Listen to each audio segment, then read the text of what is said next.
Hi there, and welcome to another unboxing with Gary from Coolsmartphone. Today we're going to be unboxing a new phone from Realme. It is the Realme GT2, which has only just been announced. So without further ado, let's dive in. So here it is, the Realme GT2 5G version. Comes in quite a nice looking plain white box. And there's some details of the specs on the back. Key specs here are the Sony IMX766 OIS camera, Snapdragon 888, and the 120Hz AMOLED display. So without further ado, let's open this up. Now, this longer packaging style, this is what we saw on the GT last year. So we've got just a sleeve at the top. Future is paper written on that. Inside this sleeve, incidentally, we do have some ejector tool and some warranty information documents. That's the phone on top. Move that to the side. And then just under here, got a rubberized silicone style case. Nice to have. The Super Dart charger, which I believe is capable of up to 65 watts. However, there's no very faint markings on it. Which I can't quite read, but definitely a high powered charger there. And we've got our USB type A to type C connector. Fairly standard for this style of phone, and then that's all we've got in the box. So I'll just pop that all back in there. Coming back to the phone itself, we have the paper green color version. Slide this out. Really nice feeling phone. It's got a bit of texture on the back there. Realme designed by, now I can't actually remember this guy's name, but I will put it in the written review. 50 megapixel OIS camera lenses, and then a third camera, which again I can't remember the specs of. Really nice, big, clear looking screen, which is a good size. Now, if I bring in a sister phone, this is the OnePlus Nord 2. You'll see that it's slightly bigger than the OnePlus Nord. It's also slightly thicker as well. Similar camera placement up in the top corner. Volume buttons on one side, power button on the other side. SIM card slot, USB-C slot at the bottom, speaker, nothing at the top. Does have a slight indent in the edge, so it's comfortable to hold. This is a dual SIM model as well. Moving the OnePlus Nord out of the way, another phone to compare it with. This is the Galaxy Fold Z3.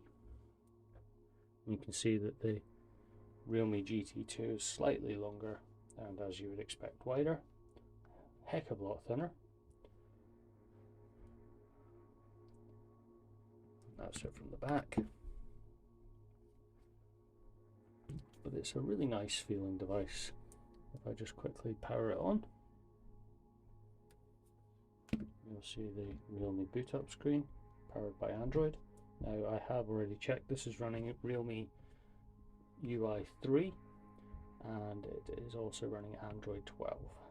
So, nice to see the latest iteration of updates there. I'm just going to quickly cut away while I go through this setup.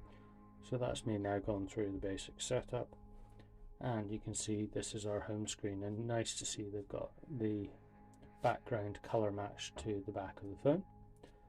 Swipe across, you've got your typical sort of free apps that you get on most devices these days. If we swipe to the other side, you would have your Google feed coming in here. That's Clone Phone just coming in, which is their proprietary software for switching phones over. Swipe up from the middle of the screen and you've got your app drawer. And there's a wee bit of bloatware on there, but nothing too onerous.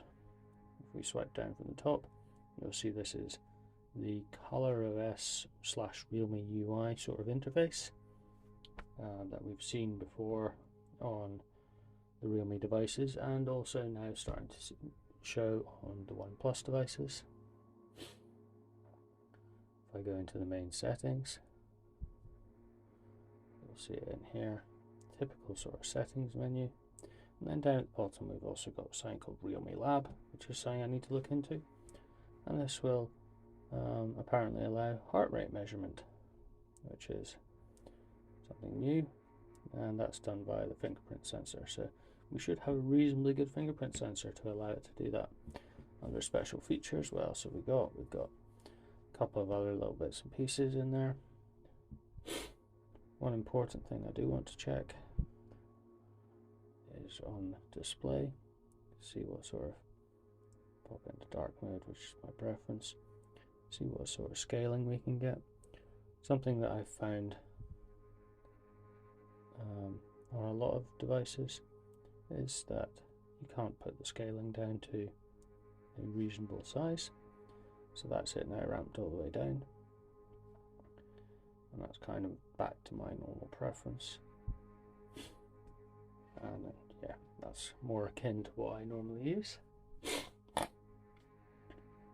So that's just a very brief hands-on. There you can see the texture a little bit better. I'm going to be using this as my daily driver. My SIM card will be coming out of the Pixel 6 Pro I'm currently using to record this video, and it will be going into this phone. I'll be using it for the next couple of weeks, and looking forward to it, because I have enjoyed using Realme's in the past. And you can see that case fits quite snugly as well and has a sufficient lip across the front. If I just grab OnePlus Nord as a comparison, you can see very similar style cases, including the little cutouts for the speakers at the top and the bottoms as well. So I would say that this is very much a sister phone to the OnePlus Nord, OnePlus Nord 2, and that kind of makes sense given the brand is owned by the same company, BBK. Thank you very much, and check out the full review on Coolsmartphone.com, and also the article for this unboxing on Coolsmartphone.com for more details. And I hope you enjoyed this video, and keep watching. Cheers, bye.